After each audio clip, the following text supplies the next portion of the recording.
Parce que si tu veux connaître les paroles de sagesse, il ne faut pas t'arrêter au niveau des paroles. Il faut aller les lier, les marier aux actions. C'est ainsi que les gens de Nazareth ne se sont pas arrêtés aux paroles de Jésus. Ils sont partis voir aussi ses actions. Ils ont dit que ces actions étaient aussi des actions de sagesse. Donc, pour vivre la sagesse, mes amis, il faut poser le lien entre les paroles et les actions. Relier le dire au faire. Que notre cœur, ce qui se trouve dans notre cœur, soit ce qui s'exprime à travers nos mains, à travers nos attitudes. Vous savez, nous avons besoin de cette sagesse-là, la sagesse qui est Jésus. Dans le monde d'aujourd'hui, on parle de la dictature du relativisme. C'est-à-dire que chacun se met debout et il dit « cette chose-là me convient, donc je m'y engage, c'est mon bien ».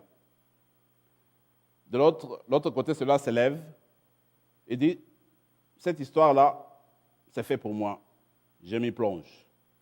Parce que c'est fait du bien, ça me fait du bien, donc c'est bon. Que je prenne 4, 5 bouteilles de bière tout de suite là, si ça me fait du bien, je vais de l'avant. Que je m'empiffre de chocolat et de chocolat, un carton de chocolat, oh, si c'est bon, ben, je vais de l'avant. Donc c'est ça le relativisme. C'est bon quand ça me plaît. Aujourd'hui, je peux me coucher à 8 heures, c'est bon. Je couche demain à minuit, c'est bon. Donc, relativisme. Mais on oublie qu'il y a une certaine objectivité dans les choses. Il y a une objectivité. C'est l'objectivité qui est en train de se diluer aujourd'hui. Comment poser la différence entre le bien et le mal? Quel est le talon de mesure? Est-ce que l'être humain, comme être fragile, comme être pécheur, comme être qui est rempli d'égoïsme, est-ce que cet être-là peut être l'étalon de mesure? Point d'interrogation. Alors, reconsidérer sagesse, ça veut dire Jésus devient notre étalon de mesure.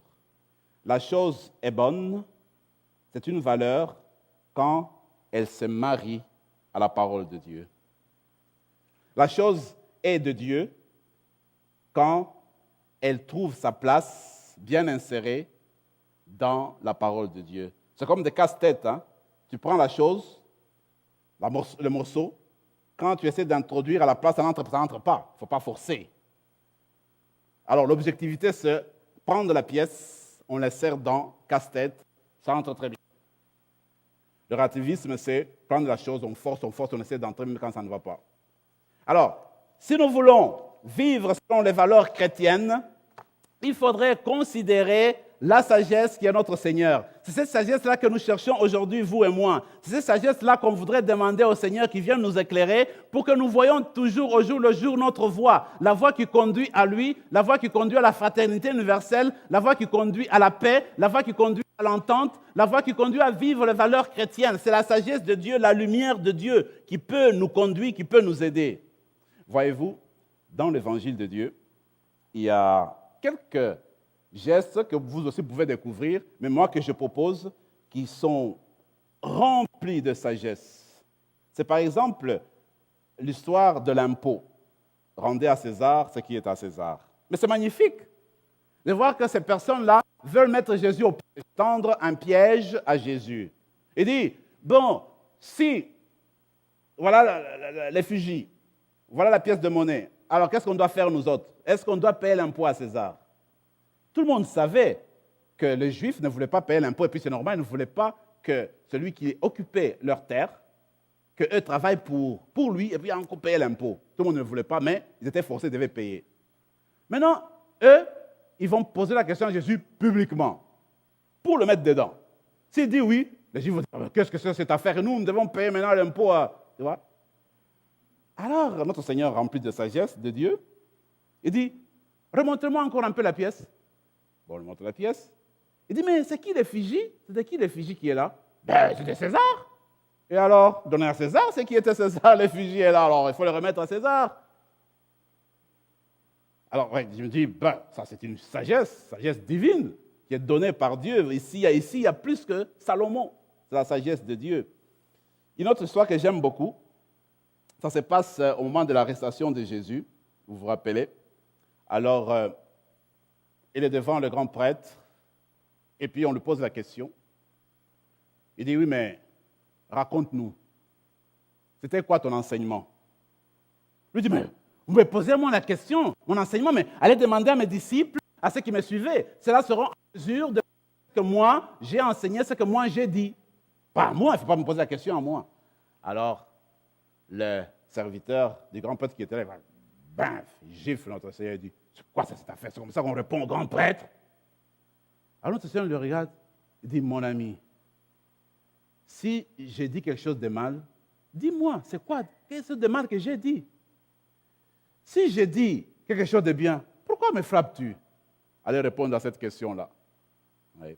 Donc, pour dire que notre Seigneur, en fait, quand on suit de près, vous allez voir qu'en fait, il y a beaucoup d'actes dans la parole de Dieu, surtout dans l'Évangile, où il y a cette réflexion, il y a ces reflets de la sagesse qui vient de Dieu. Tu prends toutes les paraboles, elles sont formidables, les paraboles, quand tu les considères de près.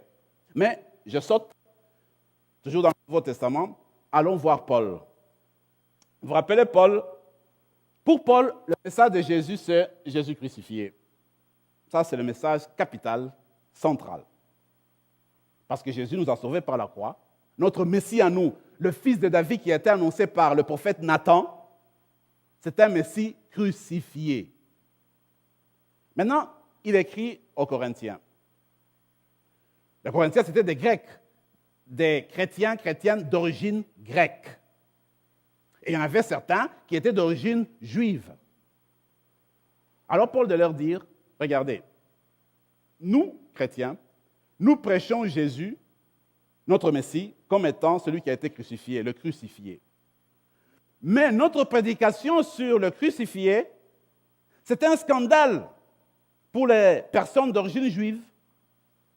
Pourquoi? Parce que dans leur conception, un Messie ne peut pas être crucifié. Un Messie, c'est lui qui domine tout. Il a le pouvoir de Dieu, il est encadré par Dieu. Rien ne peut lui arriver de cette manière-là. Ça ne peut pas être un maudit de Dieu. Le Messie est toujours vainqueur. Donc, Jésus qui a été crucifié ne peut pas être Messie. Nous ne croyons pas votre histoire. Vous êtes en train de prêcher du scandale. Paul dit, écoutez, pour les Juifs, c'est un scandale. Mais pour les chrétiens ou les personnes d'origine grecque, dit Paul, la prédication d'un Messie crucifié est une folie, manque de sagesse. Pourquoi? Parce que pour eux, Dieu d'abord ne peut pas s'incarner. Comment est-ce qu'un Dieu, créateur de tout, un esprit, comment est-ce qu'il va venir prendre un corps? Ça, c'est un. Deuxièmement, en prenant un corps, et puis vous dites que le Dieu a été tué sur la croix. Dis, vous êtes des fous, vous. Ils n'ont pas de sagesse, ces chrétiens. Alors c'est pourquoi Paul dit, pour nous, le Seigneur crucifié, c'est la sagesse, la vraie sagesse de Dieu. Donc pour dire encore une fois que le message de Jésus-Christ, c'est un message rempli de sagesse. C'est un message de Dieu. Alors quand nous prêchons Jésus crucifié, c'est que nous projetons, nous lançons dans sa sagesse, dans son message de sagesse.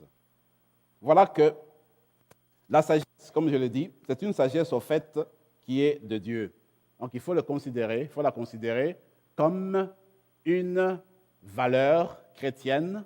Et cette valeur chrétienne, nous la puisons dans Jésus-Christ. Parce que Jésus-Christ, c'est notre propre sagesse. C'est la sagesse de Dieu que nous cherchons à avoir et que nous cherchons à incarner dans notre vie pour qu'il continue à nous révéler toujours davantage.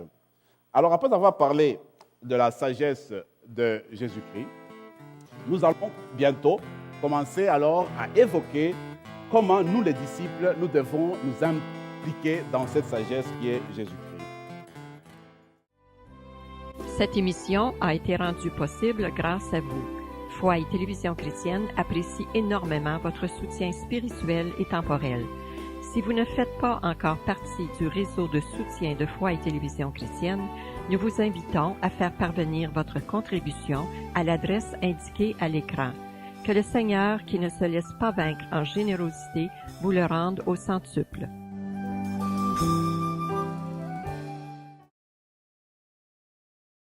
Et voilà que dans les années 50, les choses semblaient ne pas être bien vues de ses supérieurs et puis de Rome.